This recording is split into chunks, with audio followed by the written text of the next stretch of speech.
I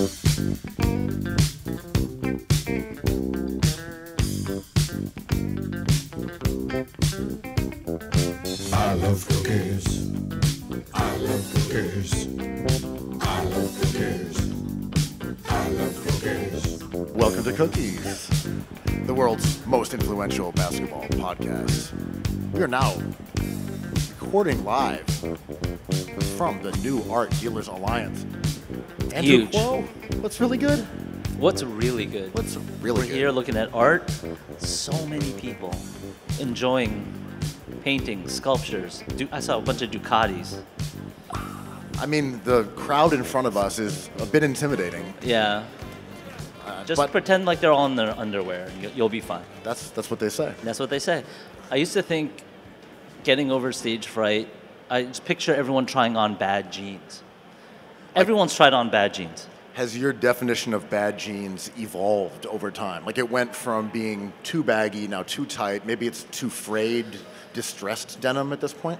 I just need some more like chrome crosses on my jeans, maybe stitched in some spray paint, a tag maybe. Would gunmetal jabots qualify as good or bad jeans at this point? I say good.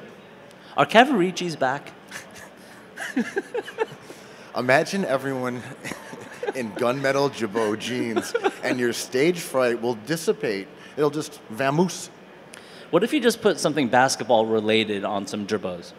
Like a Cookies logo maybe? Well, the basketball's out front there. I that's couldn't right. help but notice they are made by you. And I feel like I didn't really get a chance to have any like personalized merch, Oh. outside of the walls of this confine. Wow. Yeah, I did a ball for Nada a few years ago. Second edition. First edition is gone. Now we're on their second. It's pretty cool. Angry face. You know how I do. Well, so we're here with Leroy Neiman's gallery, That's the right. foundation. The foundation. And there's some incredible work over there you can take a look at. Very basketball related. There's the gods, AI, Bird, Patrick Ewing. Kareem Abdul-Jabbar, Dr. J, Top 15 player of all time, Michael Jordan. Larry Bird, the Top the, 50? the Bogan Bogdanovich of his era. Right. They call him Bojan Bogdanovic with hops. Or the original junkyard dog. With less swagoo. Right. So have you been enjoying Art Week, Gala Week, etc.? I mean, I feel like there's a dovetailing of the social calendar is happening right now. A lot of weeks, man. Art Week has been declared and amazing. I love this damn city. And I like art, man. What's not to love? It's also Derby Day, NBA playoffs. Really, we've defeated this pandemic in so many ways. Yeah, the pandemic took us to 7 games and we prevailed.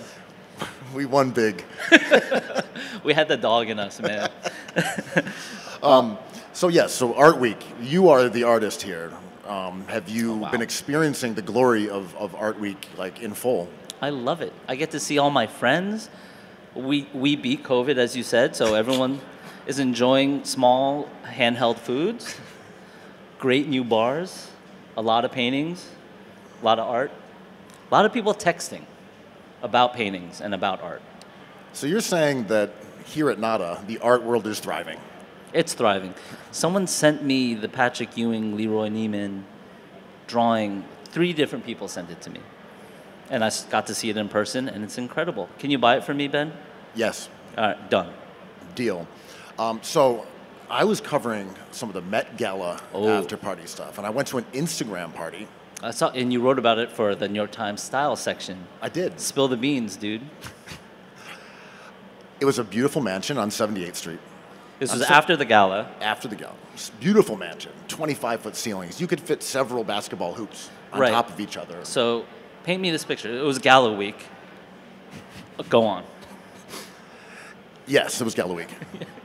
And everyone there was taking selfies of each other because it was an Instagram party. And it was very jarring because everyone was just walking around, like documenting themselves in front of pianos, in front of gateways, and there were all these like Instagram bait Right. areas in the party. So it was kind of like an art fair but for Instagram. So there was booths. The Was art- there like a jungle booth? Was there, There was a jungle room. racetrack? There was a jungle room. There was a jungle room. It was very musky and it had Elon Musk. a vegetal mossy smell. Oh, that's kind of delicious. Give me some moss. Vegetal. But was there like a racetrack set up? I'm trying to think of the best. Was there an art studio, like a splatter paint? There was a backdrop? Knicks car for adults to sleep in. All right, which celebrities were there though? SZA performed. That's kind of a big deal. Because when you told me you were going to the IG party, I had to admit, I kind of chuckled under my breath. Like, good luck with that. You're not at the Boom Boom Room. You're not at Rihanna's party, if she had one. You're giving me like post FOMO for the things that I did not attend. Dietrich, we're sending you to the Instagram party. I was like, what about the other ones? Like, Cardi B says you can't go. But I saw that you talked to our esteemed mayor. I did. I got to talk to the mayor. Like, what a moment. Did he give you any tips about how to live your life in a certain way? Well, I asked him about his experience at the Met Gala and if it was indeed something that he had always coveted, that he really wanted to go to the Met Gala. And he kind of blew it off. He was like, no. He's like, I'm a professional. He said the Met Gala needed swag, so he brought the swag, although it had swag and he added to it. When you texted that to me, I thought he was talking about his clothes. Was he not talking about his like customized? Because he had. He was wearing the drip. The drip was intact. Okay. But he was just talking about his general swag that he brings 24/7 from zero bond when he's out with the boys to when he wakes up with the men. 24 full calendar 365 swag. Do you think when he ran for mayor, being at the Met Gala was like a driving, motivating force for him? Yes. Absolutely, right? Like, he loves to party. That dude is as swaggy as he claims to be. I had never had the privilege of talking to the mayor before, and I have to say, he is an engaging cartoon character. Can you rank your top 3 mayors of New York City? They're all from Boston except for him. It's a bunch of Celtics. Okay, can we relitigate de Blasio? Did we give him a hard time? The pizza was eaten. Any way you eat pizza is fine, right? You love de Blasio. You've always loved de Blasio. You're a de Blasio day one. I have a Larry Bird jersey under my shirt. See, you don't know this, but I wear Celtic shorts under my normal Knicks shorts every day, but it's for good luck. You got the dog in you. It keeps the dog in me.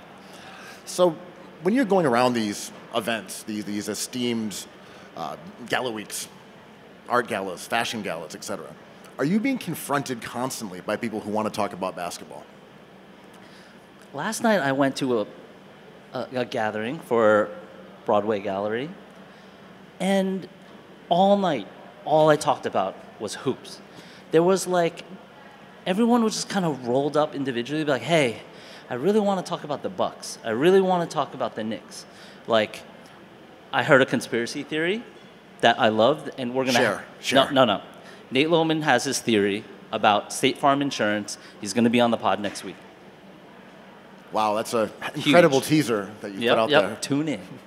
But I feel like the NBA is a form of midlife crisis for men, right? Like, we don't buy sports cars.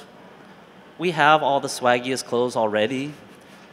We're turning a little into our gray years a little bit. Is this just a shot? A shot at your... Just a shot across the bow? But a lot of my friends who did not give any hoot a hoot about the NBA. Not a single solitary hoot. Obsessed now. I was a clown, and now my culture is their costume. But I want you to dig a little deeper. Midlife crisis. So they're like, okay, my career is stalled out. It's time to get into the Milwaukee Bucks.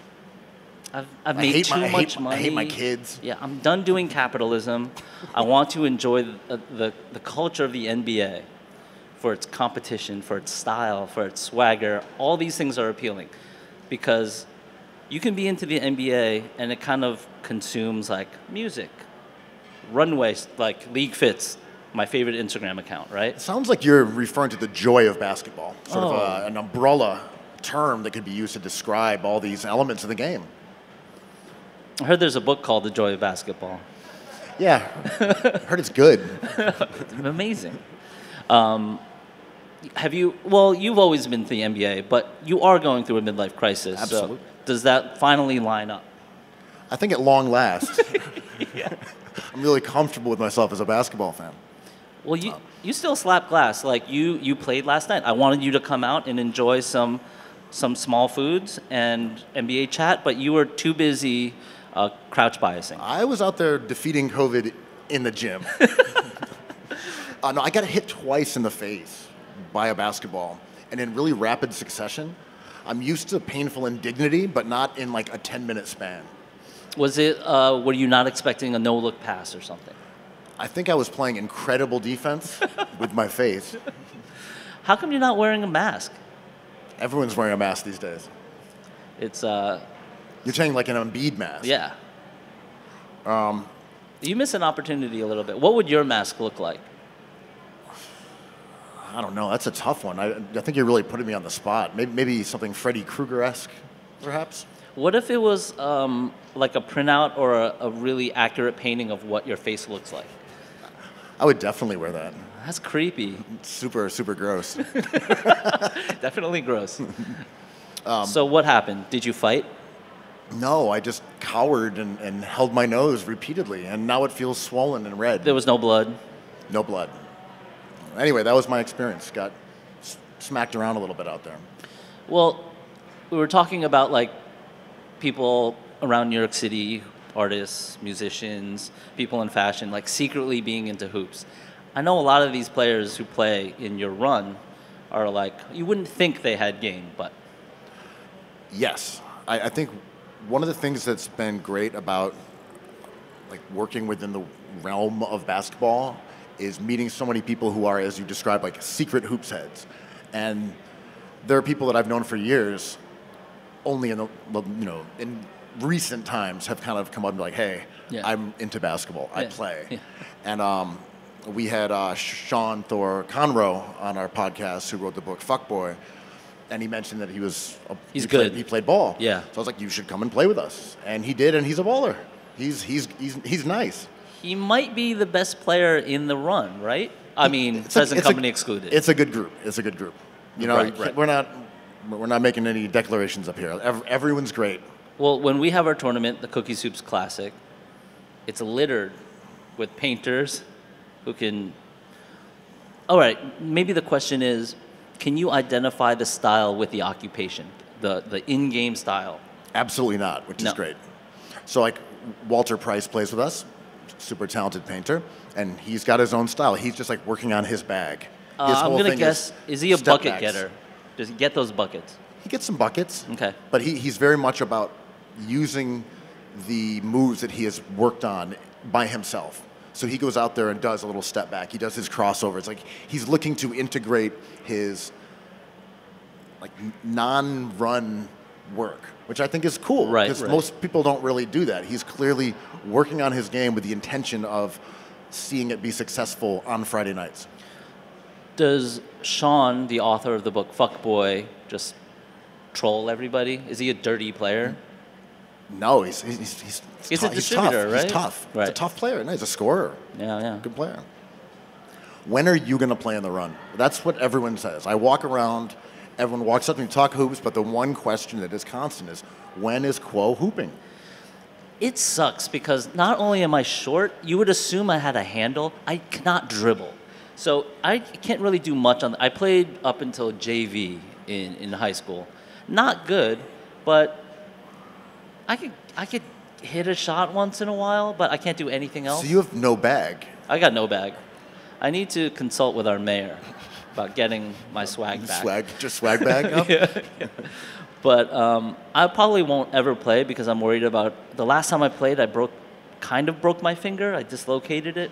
Not good for someone with delicate hands who needs those delicate hands. The hands of a pastry chef. Yeah, that's right. Yeah. So, as an artist who likes basketball, we see the eyeball basketballs there. Sure. We've got the Leroy Neiman Gallery. Foundation. Excuse me. What is the connection in your mind between basketball and art? Is there something more connected than other sports?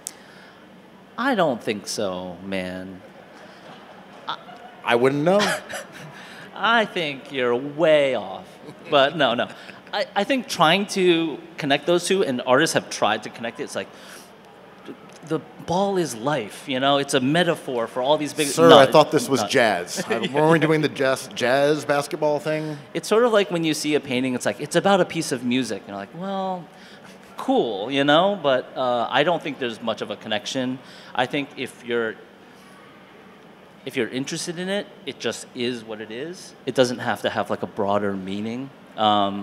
And I especially get frustrated when artists are just like, well, there's these metaphors that happen in a game. I'm like, sure. I mean, there's beautiful artworks about sports, you know, like the Zidane movie is one of the coolest things I've ever seen. Paul Pfeiffer makes these amazing artworks, and like he photoshops all the players off a court, and Larry Johnson just like screaming into a void. It's incredible. He does boxing stuff. He does all these things that kind of are more about religion than sports, but he uses that as a subject. So a good piece of art doesn't have to explain itself, and I think trying to make something out of a thing you're interested in is the challenge, and I don't necessarily think sports or basketball offers a broader insight. In the art you made for our book, The Joy of Basketball, there were definitely some biblical religious overtones, and the way that the hoop is a halo. Oh, right. This is true. Whoops. The basketball doesn't have seams. It's like the sun. It's an orb. Right. So in our book, The Joy of Basketball, what's up now? Available. I'm on the ropes, man. I have 5 fouls going into the second half, but. So you're saying religion, basketball cannot be connected, is what you're getting out there. Well, it's true. All the rims in the book are like halos, and the players are jumping towards them with light sources from different unnatural places. But it doesn't have to be. I told you that, and now you narked on me like you narked on our fine mayor in the paper of record. So good on that. He's on the record. That's not a narc. Can't narc on the record. I mean, are you the Joy of Basketball snitch? I'm kind of a D'Angelo Russell of our. We have a chapter tone. about snitching, actually. I do. And I mostly just interviewed you for that. Yeah, it's me talking about art. But that idea of athletes as being godly is something that I think is cool, because you can both imagine a player being this monumentally good at a task, and there is like an element of them being a higher deity, because there's 300 guys in the NBA or something along those lines, and to be that good at anything is just astounding. 100%. And as a top 300 painter, you know what I'm saying. Wow, 300! I made it. Woo. You're right, and of course the spectacle of it. Like, I remember the WNBA played a game at Radio City, and it looked fucking amazing. And it brought out ideas that were bigger than just a basketball game, which is kind of great. And when you roll into the Garden, they call it the Mecca of basketball, right? So there's all these connotations that are that kind of exist in a parallel way to 20 years of fasting. 20 years of fasting, that's right. It's something that, like, I really pause at that idea. I don't love it because I'm a fan of religion. I'm not religious, but I'm down for all of it. But it just seems like a tidy way to talk about things that I'm not interested in, which is like working hard, being a good person. Like, not interested in any of that kind of Do you know what I mean? Yeah, it's incredibly lame. But yeah, I think when we talk about NBA players, there is this duality. On one hand, we talk about them as if they are gods because they are so good at this sport and they are larger than life. And in basketball, many of them are huge. And you see them walk towards you when you have excellent seats, and they aren't like people that you see on a daily basis. You don't walk around and see a 7-foot person outside of a basketball arena more than once a year. It just doesn't happen. And then they are running and flying down the court, doing these incredible acrobatic moves and being astoundingly good at what they do. Yet, I think as fans, we have to get better at talking about them as people. And there's been some improvement in that area. But that dichotomy of being godly and larger than life, but also being young men and women who are in their early 20s is, I think, something that's really important. Yeah, I mean, there is, you know, I don't know if it's just celebrity or that kind of celebrity, that physical kind of celebrity, right? Like, a friend of mine has become friends with Dwight Howard. So there was a rumor that Dwight Howard would come to the Independent Fair.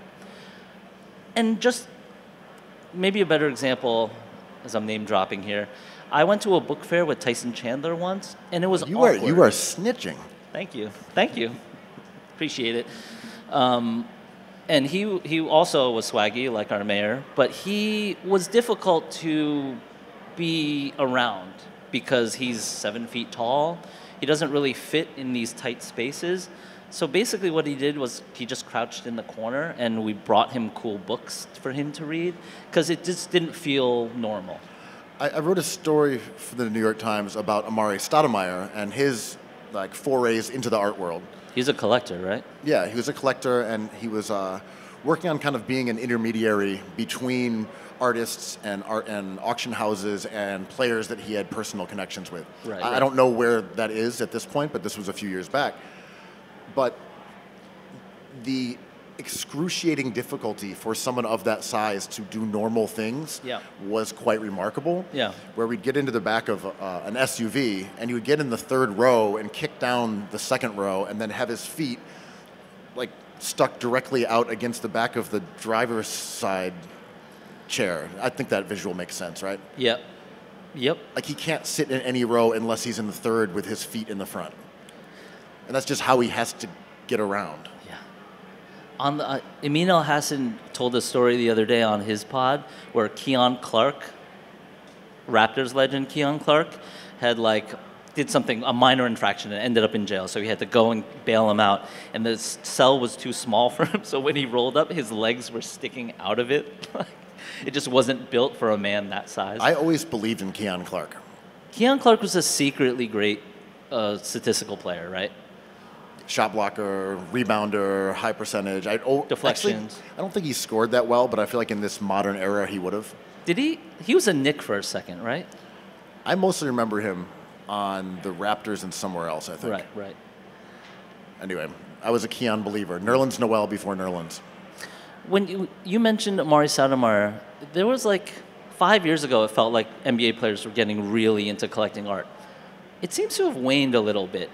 Do you think, I have a theory why, but do you think my theory is you find out pretty quickly things don't triple in value, and it's really frowned upon to resell these things. And I think they were thinking it was a different process, maybe. And then NFTs came along. Oh my God.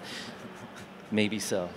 I don't know. I think maybe it just became normalized also. So we hear about it less. And maybe 5 years ago, 7 years ago, it was viewed as a novelty and something that, say, I would write about in the style section. Yeah. But it became something that is just par for the course. Yeah. Players who get their new contracts, they have an art agent, and they buy some things and put them on the walls of their condo in Denver. Right. I once sold a painting to Jason Kidd's wife, and she was just like, I have a wall for this, so I'm going to buy this. Maybe it's just wall space and real estate. Maybe they're just I have enough paintings now. I wanted 5 paintings, and I got 5 paintings. all right, we don't have room for paintings anymore. No one's moving. They're just in the same apartment. Yeah, maybe it's as simple as that. It's like I needed a painting for my living room, and I got it. I mean, so the big art collectors, we talked about them in the book, and Amari was one. Karis LeVert. Karis LeVert was getting into it. Kevin Love, for sure. Oh, yeah, Kevin Love had that Architectural Digest video where he talked about his Rasheed Johnson painting. And then what else did he have? Oh, he had an Anton Gormley sculpture in the corner of his living room. There was something large in neon as well. I don't know what it was, though. Yeah, I forgot who he had. But yeah, he's famously good at collecting art. Yeah, I know a fairly well-known artist that he's like reached out to himself. Oh, really? On like Instagram DM. I love it. Does he have a consultant, or is he just DMing artists? I don't know. He's doing the DMing, but maybe someone's telling him who to DM. I don't know. Is it you? It could be. I never snitch. You're known for You won't being get it out of me. You're a vault. That's right. Have you gone out and seen anything you like this week? This is the first I've seen, and I like it all. Each painting more than the last. You claim you're not into art. You always make a point to say that you're not into this stuff. But you must have opinion. You're surrounded by people who make pictures. I think Andrew Kuo is an artist nice. worth checking out. His work in The Joy of Basketball is You honestly really the best threw of his down that career. lob. Thank you. Yeah. It's called Called us- teamwork. Yeah, we're podcasting from Lob City.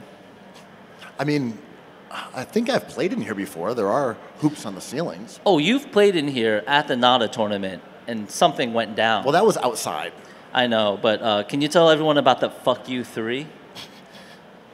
Well, it is true. Cookies Hoops was the champion of the NADA tournament 4 years ago, 5 years ago.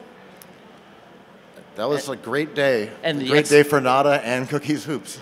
You told me, you put the exclamation on the tournament by draining a 3. Maybe like not in the most sportsmanlike way. Well, we didn't do anything sportsmanlike that day.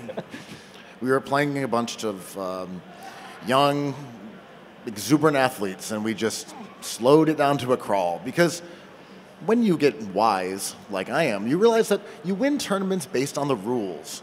Oh, we talked about this the night before the tournament. Like, you're going to win this. There's no shot clock. And it became clear they did not have a shot clock. Yeah. And there was no mechanism to prevent you from holding the ball indefinitely. You just point at people, like, cut, and just like pretend like you're throwing them a pass. So the games were to 11, but we would get a 3-2 lead and say, well, that's... Cookies wins 3-2. That's it. We just hold the ball for 7 minutes, pointing at things. Yeah. Oh, no. Reset. Go down there.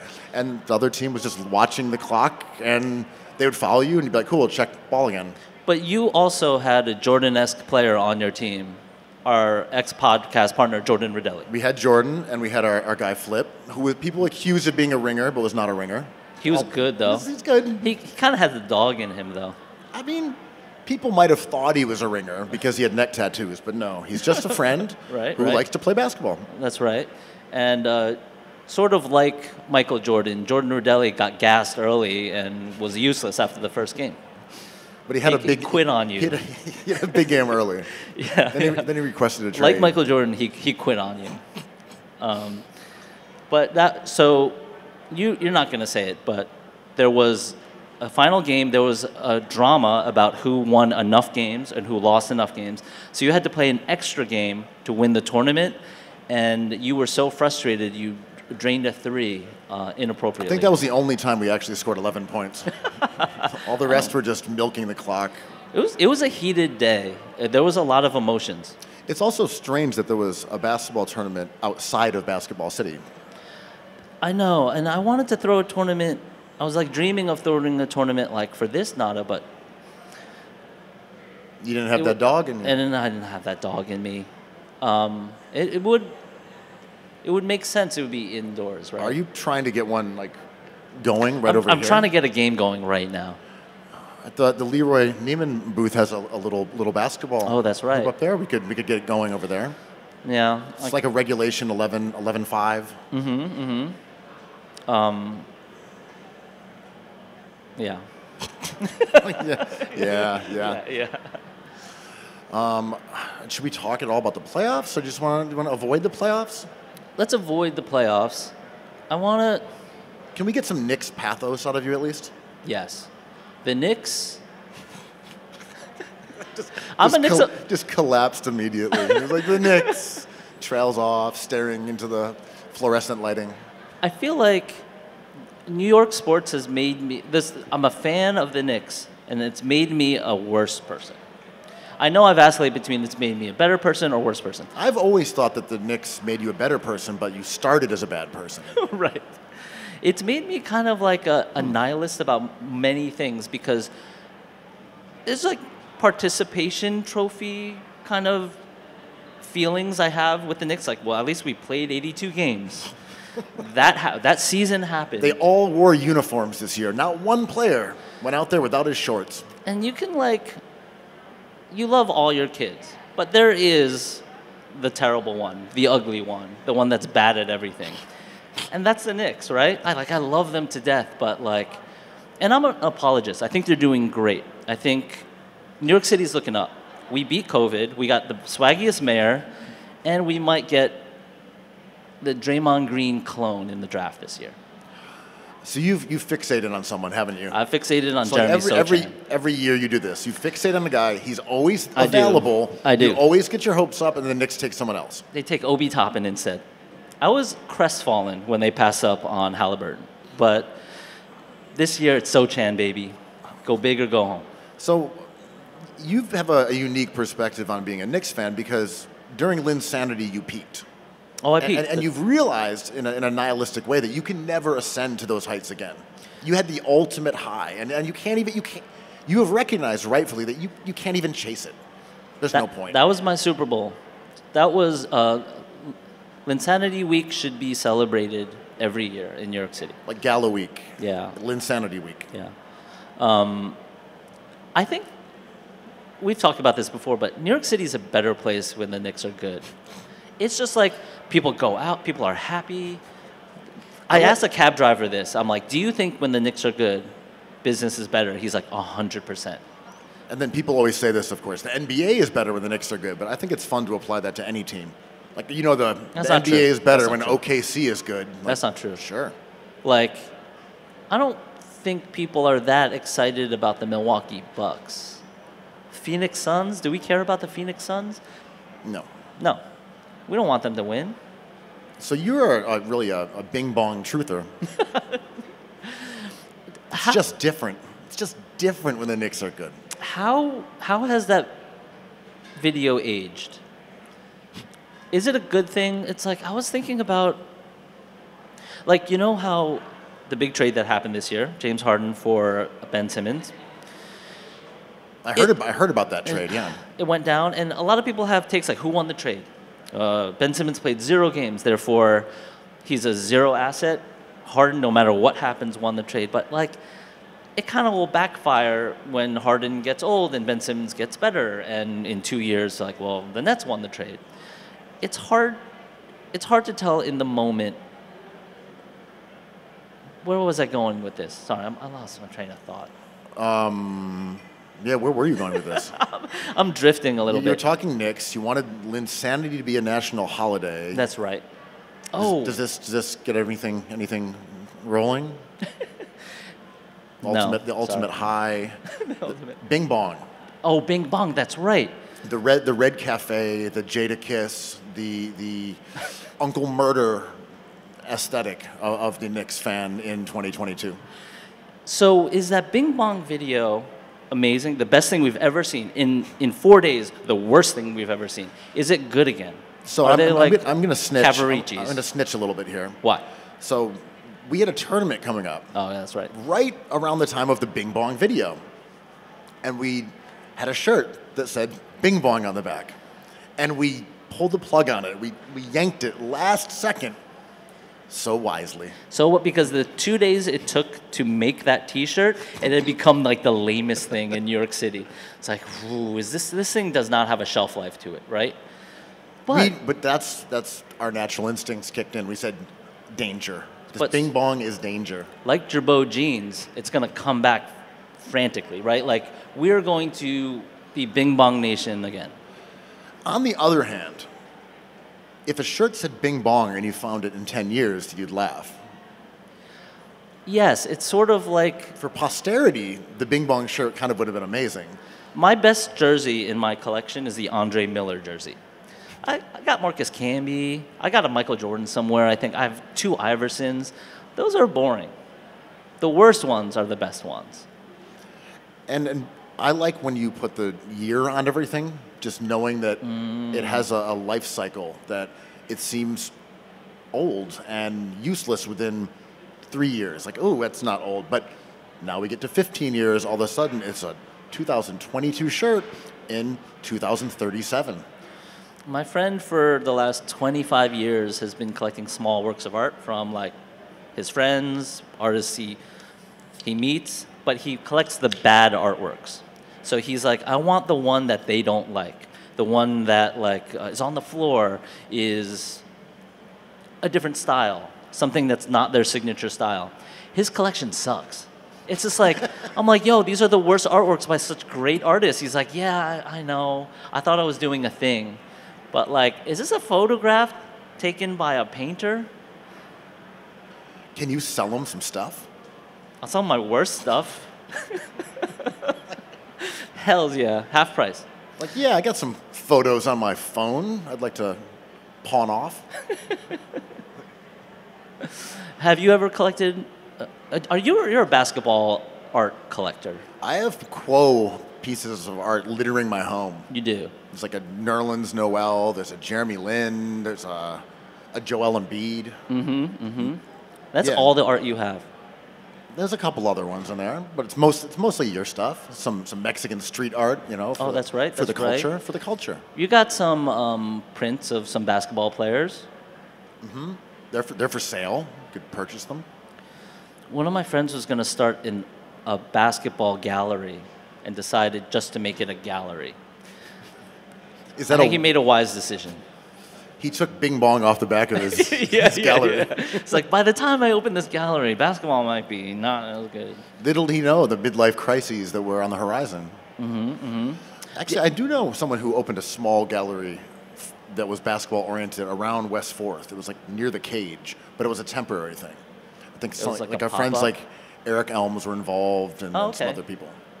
Like street art kind of guys? Yeah, so it's been done, is what I'm Yeah, saying. yeah. You could probably have a basketball-only gallery of like 10 artists. Yeah, you could do that. But how many portraits of Nerlens Noel can you actually sell? Once you have one. Well, you just don't have the wall space for all those Nerlens Noel I'm portraits. picturing a Nerlens on this wall. Oh, got it. Got him. Well, yeah, that's the Nerlens wall. It's done. That's done. So, have you walked around yet? I have. Is this your second day here? No, this is my first day here. It's awesome. I sound hokey, and I almost tweeted this, but like, I love this city, man. Like, this is cool, and I know a lot of people are like, oh, there's so much to do. I'm tired of traveling. I'm tired of talking to people. This is awesome. Like, there's 2 art fairs going on. You had the Met Gala last week. I don't know. After 2 years of some bullshit, I'm really happy this is going on. You have La Dive, the French dive bar opening next to Clandestino. That's going to send Dime Square. Can we get a Dime Square report? Into conniptions. Necky, a guy right there, lives on Canal Street. I bet he was at La Dive last night. Wait, is the La Dive open? It's friends and family as of last night. No. Right next to Clando, sharing a wall with Clando. Is there a clock on Dime Square? Because the hotel is going to open. La Dive is open. Many people are asking this. I don't know. I think it's fine. No comment. Are they going to send food through the wall? Can you, like... No. No. It's a Like old Winnie's. design-wise, that would be cool. Design-wise, it's looks like Chez Jeanette in Paris. Oh. Like orange counters, So exactly it's a Christmas the same. restaurant. Yes. Have you had the escargot, or were you friends and family? No, I was playing basketball. Oh, you were getting hit in the face twice. I had the dog in me. I'm excited to try. Should we support it? Yes. Yes. Rising tide lifts all ships. I never understood that. Like, Which part? The tide or the ships part? there was a Wingstop that opened up next to my house. And it was like, Wingstop coming soon. And someone had graffitied over it, like, boo, B-O-O. And I'm like, well, if it was The Butcher's Daughter or a Christmas restaurant, You people would have mad. been there booing. There would be people being like, it's gentrifying, this is not what we want, it's going to change the neighborhood.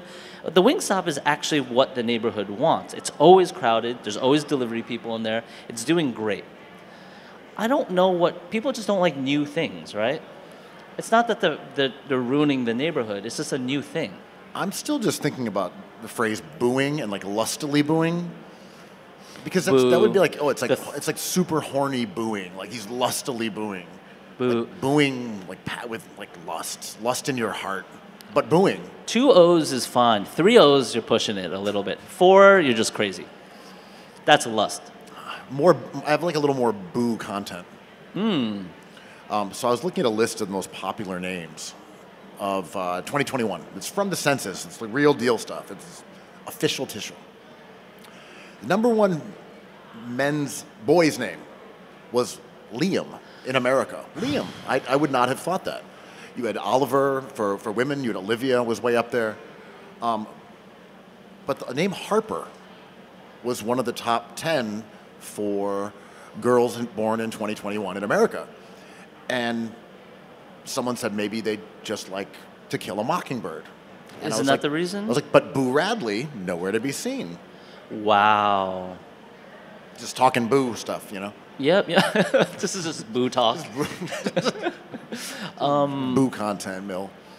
I love the name Liam, but But you're an Oasis guy. it's about Oasis. I wanted to name a kid after the singer of Oasis, or the greatest Knicks player of all time, Carmelo Anthony. Many people don't know this, but it's true.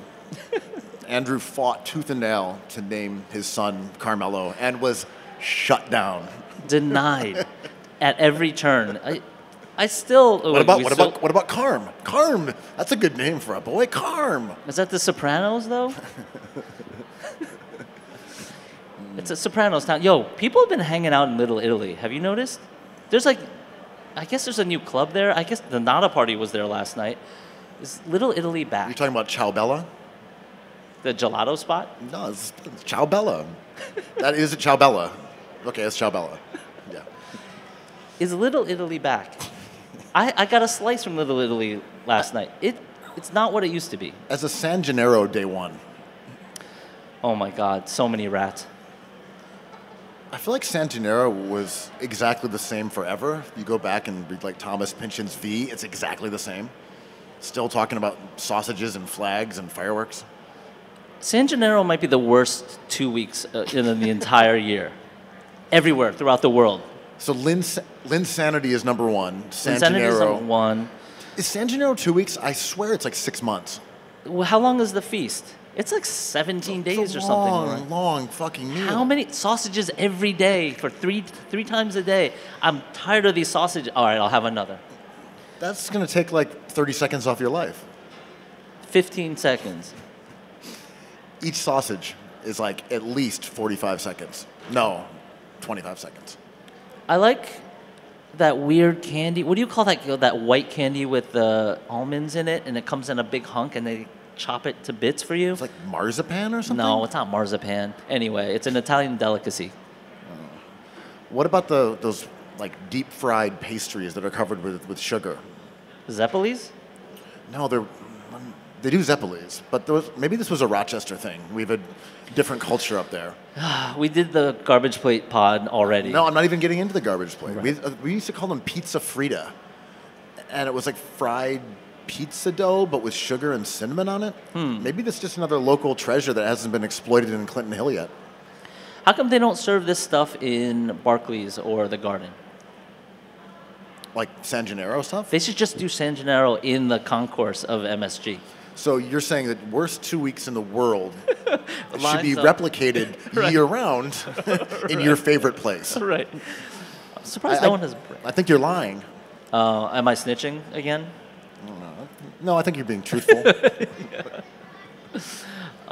But that is the worst week in New York City. Can we rank weeks in New York City? Linsanity 1. Linsanity 1. Fashion Week is controversial. Art Week, Gala Week. How many art weeks are there? There's like 4 art weeks, right? I don't know art. True.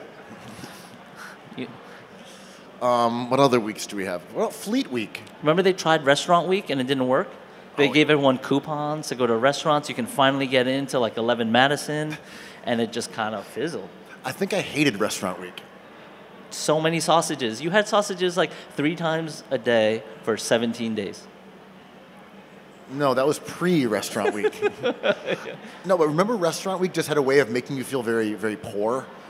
Where you'd go to a restaurant that you wanted to try, like, okay, you can have the $35 special with like one appetizer, one of these 2 entrees, and a dessert, and you'd see the rest of the menu that you were not allowed to have, and you'd have your little $35 meal, and you'd be like, I guess we went to that restaurant, but not really.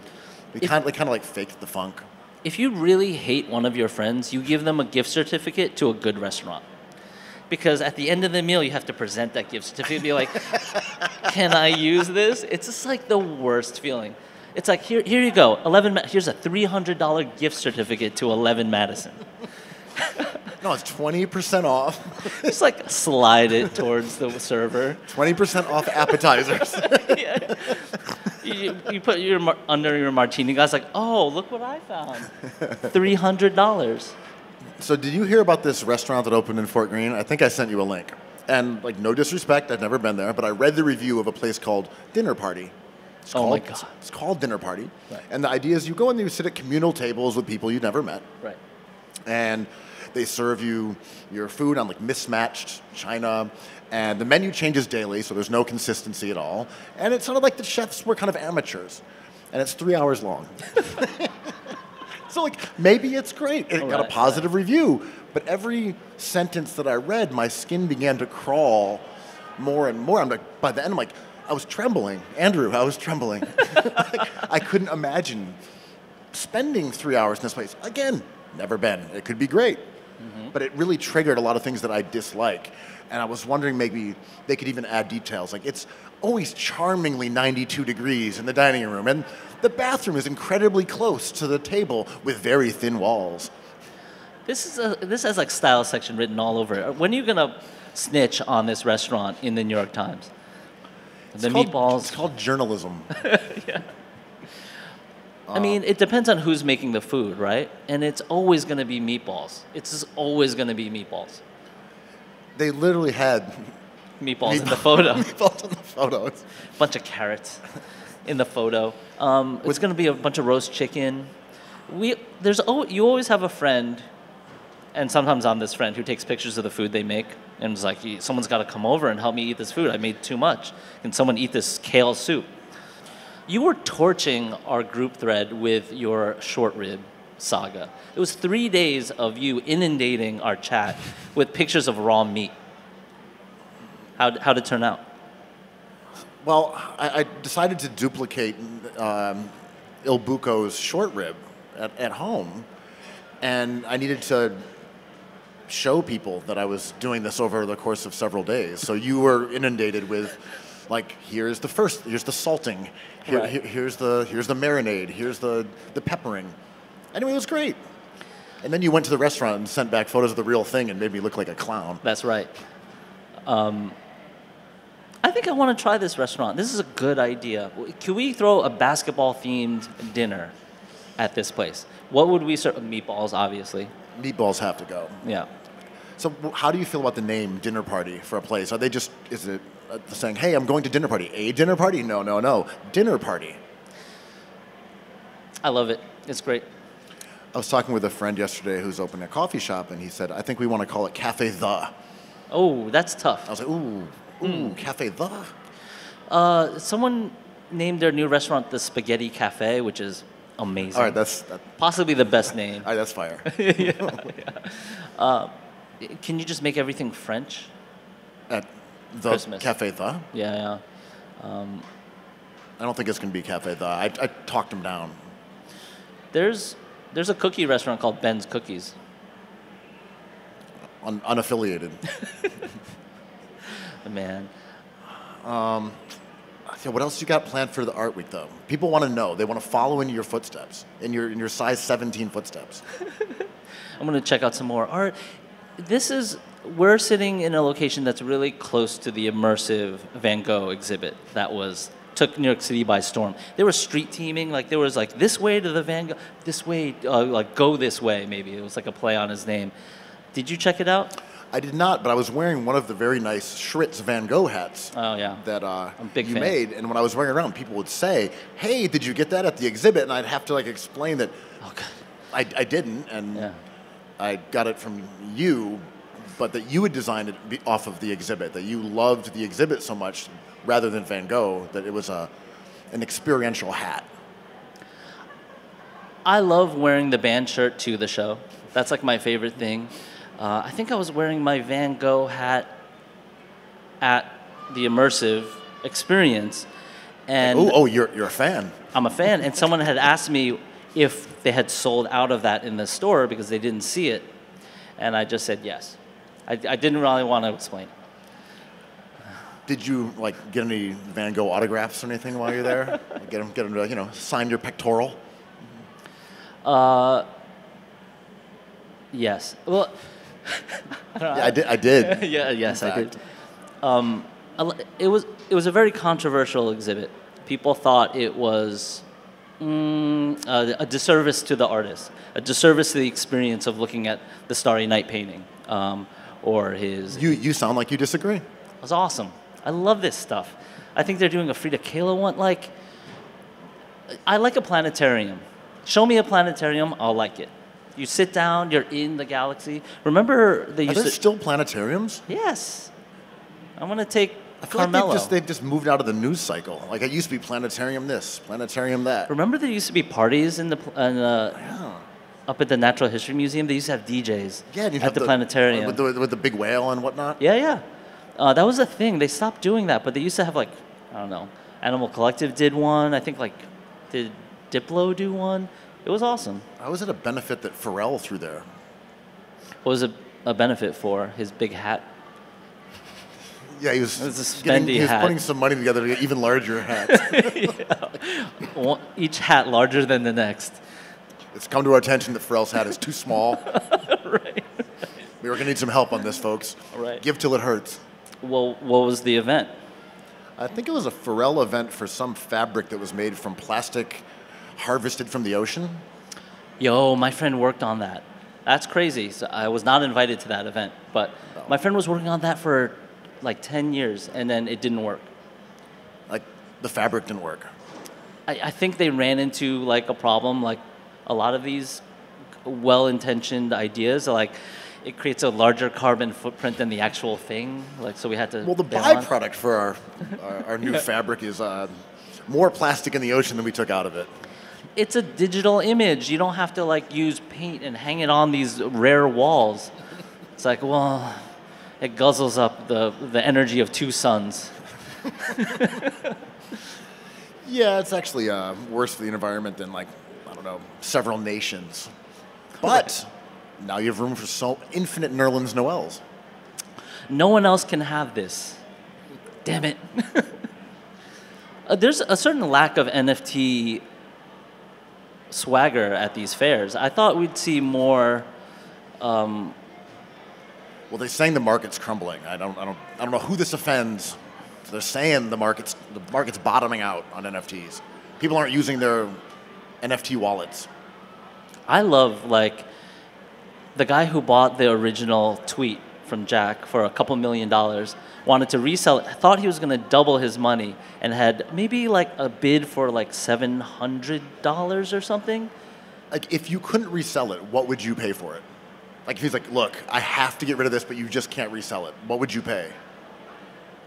What would I pay? Yeah, you. Personally? Yeah. I give him a bunch of hats, Van Gogh hats.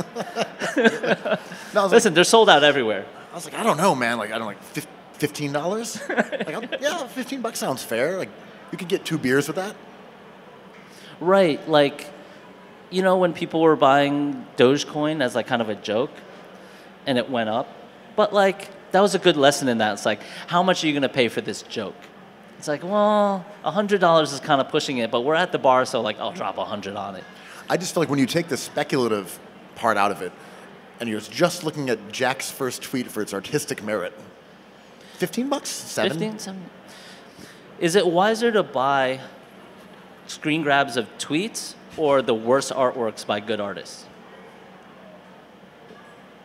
What if the tweets are hilarious? Oh, so they're good tweets, not your bad tweets.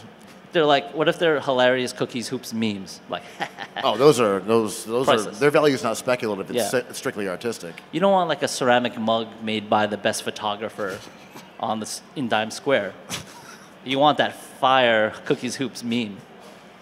Yeah, I do, for sure. We got to get you to buy something. Here, Yeah, at Nada. We need you to buy a piece of art.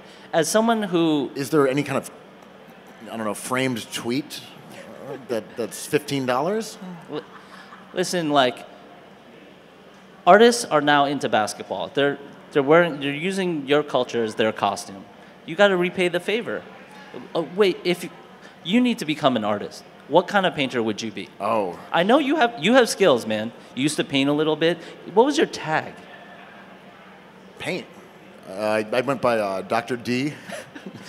We Sorry, had we're joking. That was David Duchovny. for the David record. Duchovny's tag in high school was Dr. D. He came on our pod one time and revealed that he was actually a tagger Yeah. in like lower Manhattan in the 80s. And maybe near Little Italy. He grew up downtown, I believe.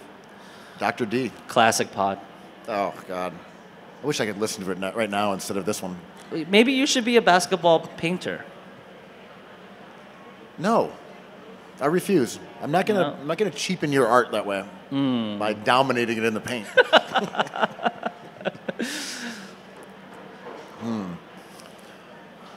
Yeah, are you gonna stay here all day? Just lurk around? I'm gonna stay the here all pod? day. I'm gonna maybe buy something to eat. Maybe think wistfully of the immersive Van Gogh exhibit that I enjoyed.